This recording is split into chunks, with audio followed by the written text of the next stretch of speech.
Koppel, host of the Time for Coffee podcast, where you get firsthand career advice into the jobs and industries that interest you the most.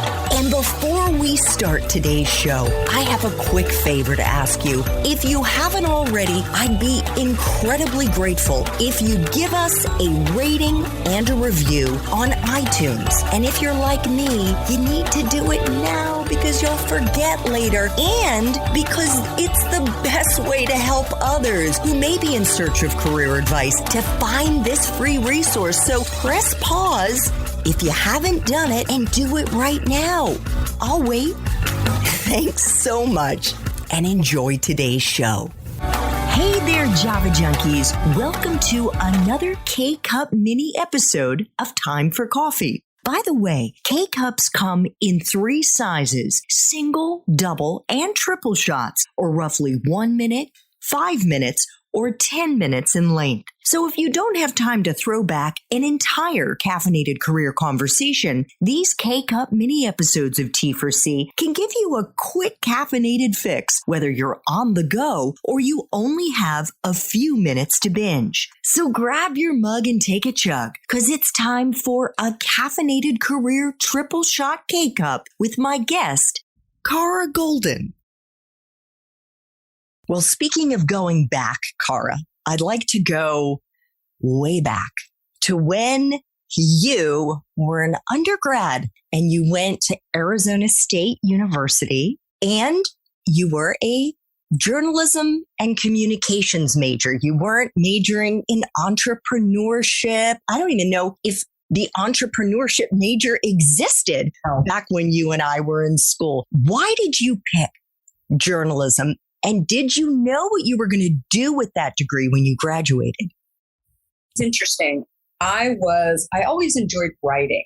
My dad loved writing as well. He was a product manager. I talked about him a lot, that he was a frustrated entrepreneur working inside of a large company. He had developed a brand called Healthy Choice, which is still alive and well today. But it was really him, I think, that inspired me to start writing and journaling. And so by the time I got to college, sort of the natural progression was to go and get a major in that. The interesting thing about my journey, though, was when I was in college, I had a couple of sorority sisters who were finance majors. They were business majors, and they were always studying finance and talking EBITDA and lots of things that were really foreign to me. And so when I had an opening in my schedule to take a finance class, that's when I decided, I'm curious about it. I should go take a finance class. It was the first C that I had ever gotten in my life when I took this finance class. It was really hard. And that was like me with economics, microeconomics. Yeah, it did not come naturally at all. And so I went up to the professor and I said, I either need to drop this class or I need to get some help in some way, because this just is a lot harder than I thought. And I've never had a tough time with basic math and some of the other classes that I'm challenged in. This is really, really tough for me. And he said, here's one suggestion. I think you should get a subscription to the Wall Street Journal and also to Fortune magazine. And hopefully, after reading those every week, things will start to connect for you, because they simplify a lot of the terms that we're talking about in class. And I think that was such a great suggestion that he gave. I mean, I would hold on to all my Wall Street Journal papers. My roommates decided one day, because they were so sick of seeing the Wall Street Journal, that they wallpapered my room with the Wall Street Journal. They were so tired of, don't throw out the Wall Street Journal. But for me, Fortune magazine was a really unique story for me, because I felt like there were stories in there. So I loved the journalism and the way that they told stories to connect things that I was learning. And when I not only got through that course, but I also decided to get a minor in finance, because I thought there is a lot going on here that is not so easy for me, but it definitely is challenging me. And I enjoy a lot of the people that are also taking some of my courses. I decided that when I was looking for a job, I definitely wanted to work in journalism, but I wanted to work for a company and a brand that I admired. And hopefully there would be people that work at a brand or a company that I admired that I would learn from. And I opened up my Fortune magazine, and in the front of the inside front cover, they said who the managing editor was, Marshall Loeb. And I wrote to Marshall Loeb and I said, I want to tell you a story.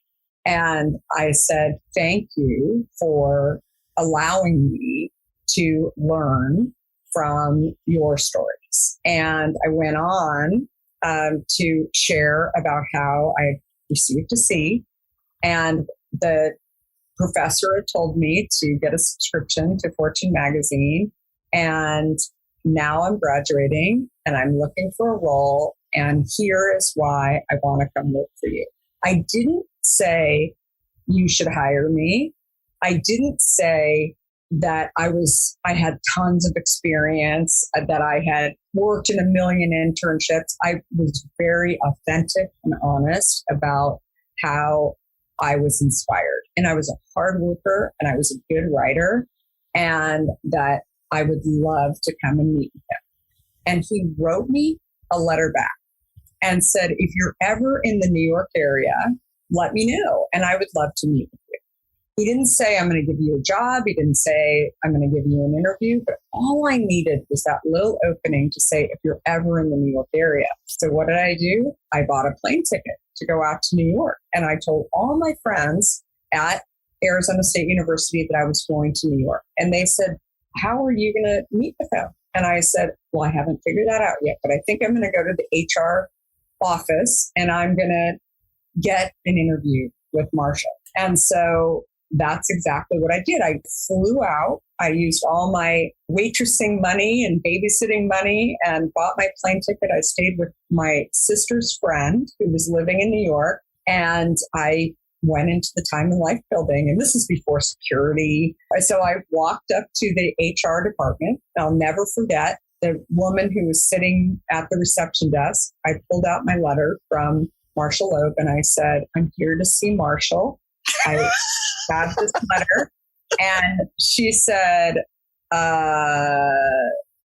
do you have an appointment? And I said, no, I don't.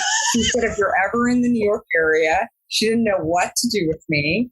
And so I waited and she said, just a minute. And she called her head of HR and she said, she came out and she said, I'm really sorry to tell you, but you don't have an appointment and you don't have experience. And so you will not be getting a meeting with Marshall Loeb and you will not be getting a role with Marshall. We always hire people who have a lot of experience. And I said, okay, well, I'm here until tomorrow. Are there other roles in the building with other magazines? You have a lot of magazines in the building. Prior to even walking in the building, I didn't know that Time Magazine and Sports Illustrated and People, I could take a job at any of them. But I got my foot in the door, I thought, by sending a letter into Marshall Loeb. And she looked at me and said, well, actually, at Time Magazine, there's an executive assistant role in circulation. Would you be interested in interviewing for that? And I said, that would be terrific. And she said, why don't you have a seat? I'll be right back. But she came back and she said, she will interview you. And I said, terrific. Little did I know that Brooke McMurray was looking for an assistant for months and could not get any candidates that she really liked. And so when I showed up, she was probably desperate, right, to have somebody. And I showed up and she said, tell me how this happened, because I just found out that you were a candidate and I just saw your resume. And I said, I wrote a letter to Marshall Loeb. And she said, what? And I said, so I was in college and I wrote a letter to Marshall Loeb because I took a finance class and Fortune magazine helped me figure out she was just stunned at this story. She was laughing so hard at the whole story. And she said, I love it. So you bought your own plane ticket to come out here? I said, I did. And I've never been to New York. And she was like, what do you think? And I said, I love it. It's terrific. I would love to live here. And she's enjoyed me. She saw my tenacity. She offered me a job almost on the spot. She said, if you will come and you will work hard, I will mentor you. I will help you. Maybe you'll get a job at Fortune magazine eventually, but I need you to focus on being an executive assistant. Now, I knew what being an executive assistant was, or I thought I did. I had no idea still when I got the job, even the first day, what circulation was. I thought circulation, by the way, is subscriptions, the little cards that are blown into magazines that fall out. That was the department that Brooke was running. And I think it's a story of being yourself. When you're 21 years old, people don't expect you to have tons of experience. They want to figure out if you're enjoyable. What are your stories? What are you made of? Right? And more than anything, I mean, you've definitely hired people over the years. I mean, that's what you're looking for. You want somebody to come in the door that you know is going to help you, right? And that was the story of Fortune magazine, a long-winded story.